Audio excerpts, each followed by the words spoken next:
Everyone, welcome back to my YouTube channel. I am full time housewife and part time banking aspirant. आज NICL का मेरा second shift में exam था और ये कह सकते हैं कि ये असिस्टेंट लेवल का मेरा लास्ट एग्ज़ाम रहा है। सो वो इसलिए क्योंकि एसबीआई क्लर्क में मेरा जो एज क्राइटेरिया है उससे मेरा 17 डेज अप हो रहा है, तो मैं एसबीआई क्लर्क नहीं डाल सकती। और तो मैंने लास्ट वीडियो में बोला था कि मैं डाल सकती हूँ, जब वो आया था तो मैं ईयर वाइज कैलकुलेट कर रही थी, बट क्योंकि वो 1 अप्रैल है तो 1 अप्रैल के हिसाब से मैं नहीं डाल सकती हूँ। ठीक है, ये मैंने क्लियर कर दिया। ओके, तो आज के पेपर की बात कर लेते हैं। फर्स्ट जो सेक्शन खुलता है वो इंग्लिश आता है। इंग्लिश में जो आरसी होती है वो एक फॉक्स और कैमल की स्टोरी होती है। तो ओवरऑल वो स्टोरी बेस्ड आरसी होती है, लेकिन मैंने तब भी उसका एक आरसी का एक क्वेश्चन मैंने छोड़ दिया था, ट्रू फॉल्स का था, तो मुझे थोड़ा उसको समझने में प्रॉब्लम हो रही थी। मैं रिस्क नहीं लेना चाहती थी, तो इसलिए मैंने उसको छोड़ दिया। फिर मैंने 2 क्वेश्चंस फिर मैं बता देती हूँ। क्लोज टेस्ट आया था। क्लोज टेस्ट जो था वो भी स्टोरी बेस्ड था। वो लायन की कोई स्टोरी थी। कोई एक बच्ची रहती है फॉरेस्ट की, तो उसको मतलब ऐसा था स्टोरी। ठीक है, तो फिर वो मैंने अटेम्प्ट किया। ठीक था, वो भी अच्छा था, वो कर लिया था मैंने। फिर उसके बाद में 5 क्वेश्चन में भी उसके सेंटेंस रीअरेंजमेंट के आए हुए थे, तो वो कर लिए थे। वर्ल्ड स्वैप आया था।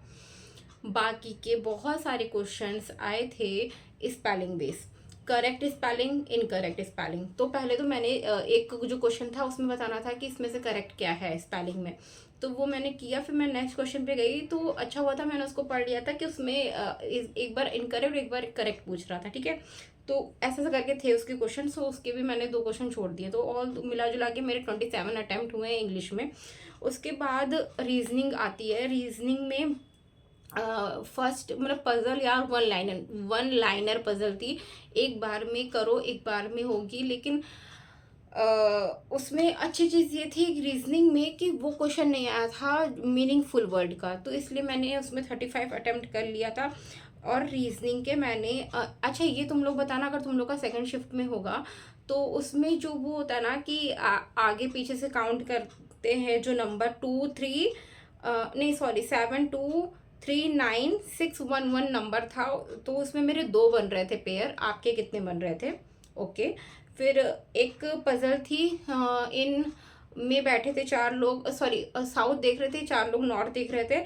तो मैं पहले ऊपर से बता देती हूँ। तो QPRS, नीचे CDAB, एक पजल ये बन गई। तो एक जो पजल आई थी, तो उसमें उसका सीक्वेंस मैं बता देती हूँ। GCHBEDAF बनेगा। ओके, देन एक आया था कि वो क्या मतलब लेंथ वाइज कुछ ऐसा था ना कि बड़े हैं, ग्रेटर देन, स्मॉलर देन करके, तो उसका बन रहा था AECGBFD। ठीक है, तो ये था, मैं नोट करके आई थी, तो मैं सोची थी कि बता दूं, तो जो शिफ्ट में होंगे वो बता देंगे मेरा सही है उनका गलत है, उनका सही है मेरा गलत है।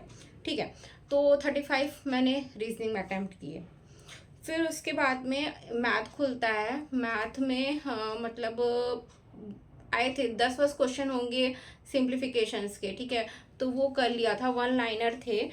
रूट में भी आया था उनकी रूट वाला एक क्वेश्चन था, तो उसमें मैं थोड़ा सा अटक गई थी, तो मैंने उसको जल्दी से छोड़ के मैं आगे क्वेश्चन में बढ़ गई थी।